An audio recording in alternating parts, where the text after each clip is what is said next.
And now on the line from Washington, D.C., I have Dr. Alan Lipman. Dr. Alan Lipman is founder and executive director of the Center for the Study of Violence in Washington, D.C., professor at Georgetown Washington University Medical Center and Department of Psychiatry, and also a lawyer. Good afternoon, Dr. Lipman. Good afternoon, Pippa. It's good to talk to you today. Thank you for joining me. The reason I sought you out was because I need some kind of professional expert clarification on how a young man as seemingly as heading the right way in life as James Holmes. Promising, that's the word. Man. Could have walked into a cinema, opened fire on a crowd of innocent people in such a bizarre and frightening way. And you're, I think, the best person to be able to answer these questions. How do these young individuals come to this point? Well, there are several different patterns. In the case of Holmes, the reasons at this point seem to be quite clear. You know, what's remarkable about this, and one of the things that many people don't understand, is that with certain mental illnesses, particularly those that are called psychotic illnesses, and, you know, here in the States, people will use the term psychotic colloquially, in common language to simply mean someone who is acting crazy or bizarre.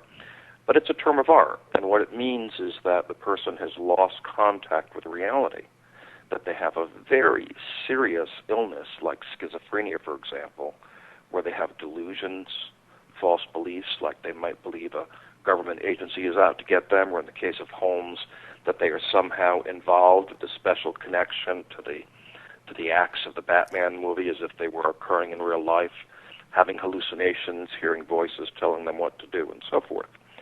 And Holmes's behavior fits the pattern of schizophrenia precisely.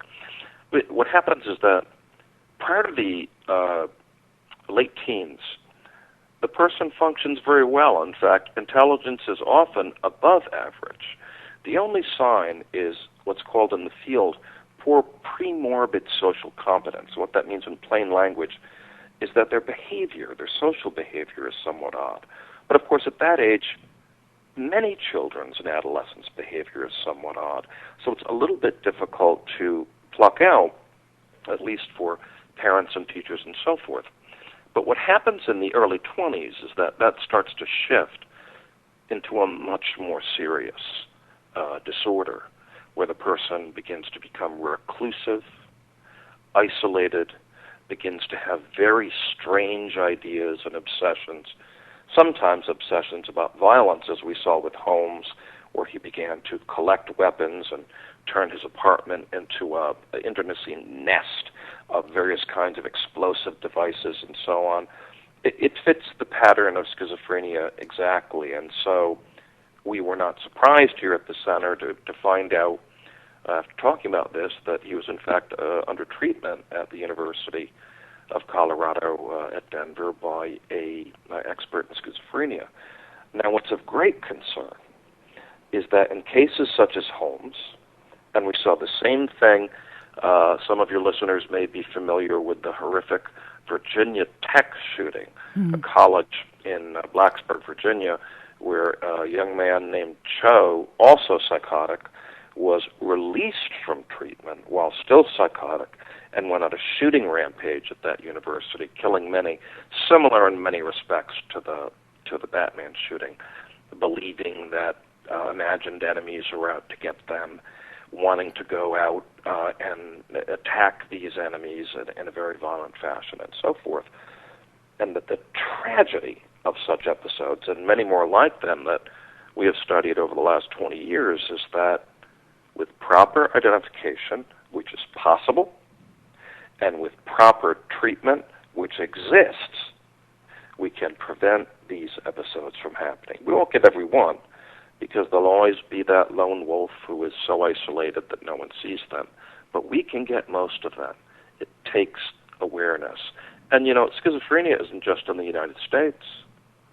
It's in Europe, it's in Asia, it's everywhere. It's a brain disease. So this is highly relevant, not only as a matter of cultural interest and international interest, to your listeners' own lives. Is it a mental disease, a mental illness that can be attributed to becoming more prolific in the modern age? In other words, with so much access to information online, or children very early being able to see more violent images? I mean, is it something which we as a society should be looking at and thinking, well, is this right that we're encouraging the rise of violence in our society? Well, it's a very good question, Pippa. And, as I mentioned at the beginning of this interview, there are several different pathways why this occurs. One of them is the schizophrenic pathway. And another is the antisocial pathway, which we'll talk about in a moment. And in that case, the role of violent media, of changes in culture, is much more important. But in the case of someone like Holmes, while of course it plays a role, as we see, his delusions attach themselves to this dystopian, dark, somewhat nightmarish action-adventure fantasy, it is likely that in his case, his bizarre ideas, his delusions, his psychotic ideas would have attached themselves to something else. Most people who do not have a disorder can be exposed to such media, and they will not be turned into violent criminals who commit horrific mass crimes upon the populace.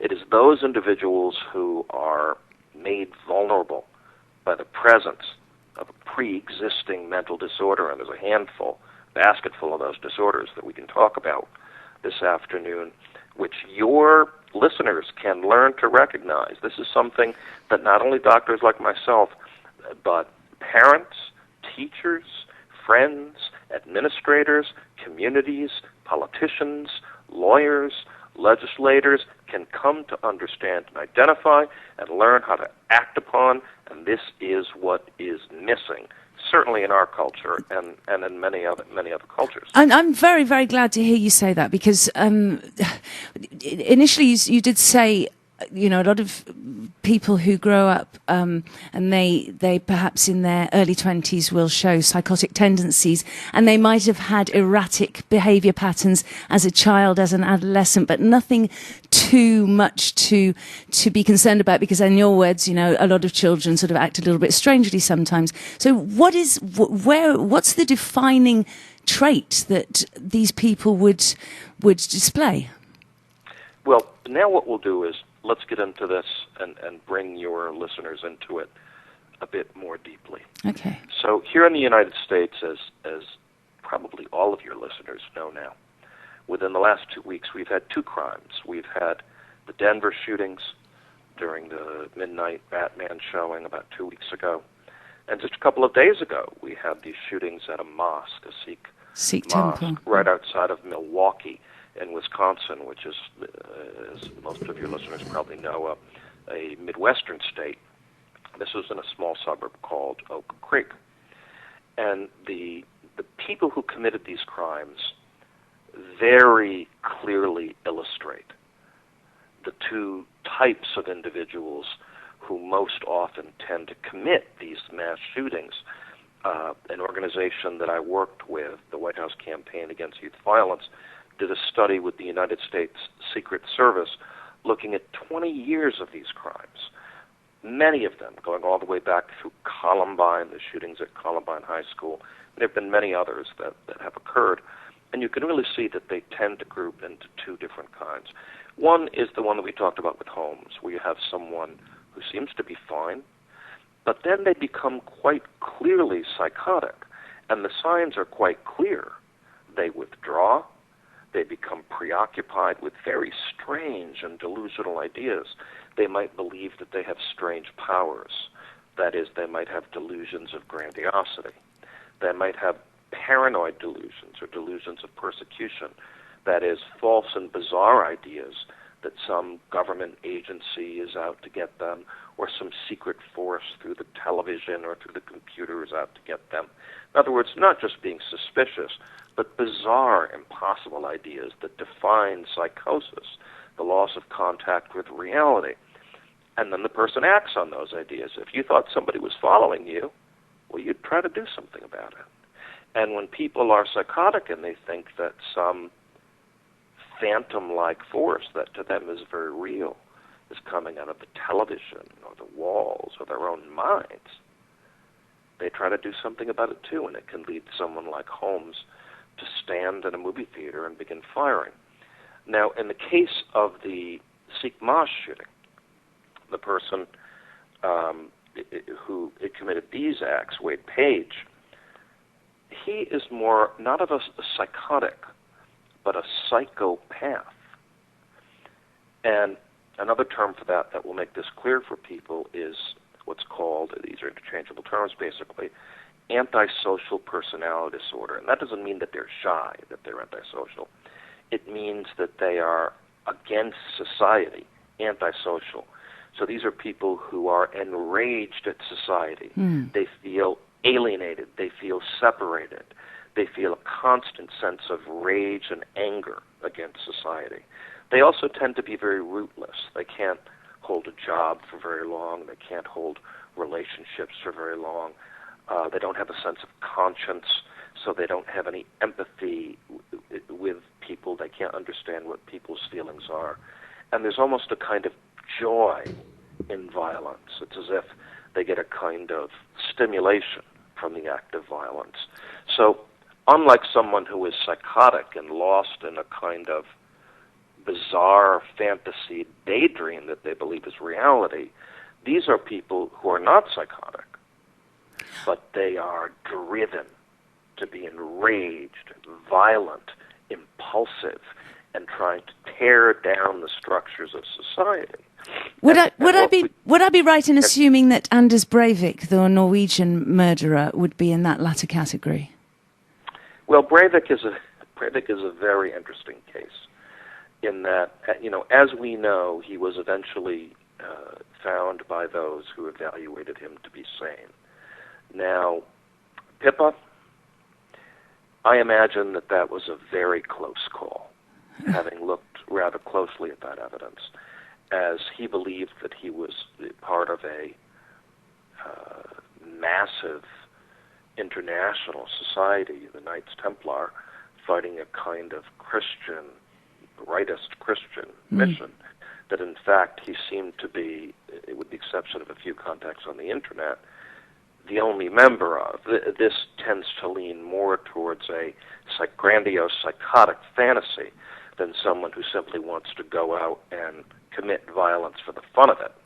He was someone who was wrapped up in the belief that he was committing some kind of bizarre noble cause that, of course, had no grounding in reality.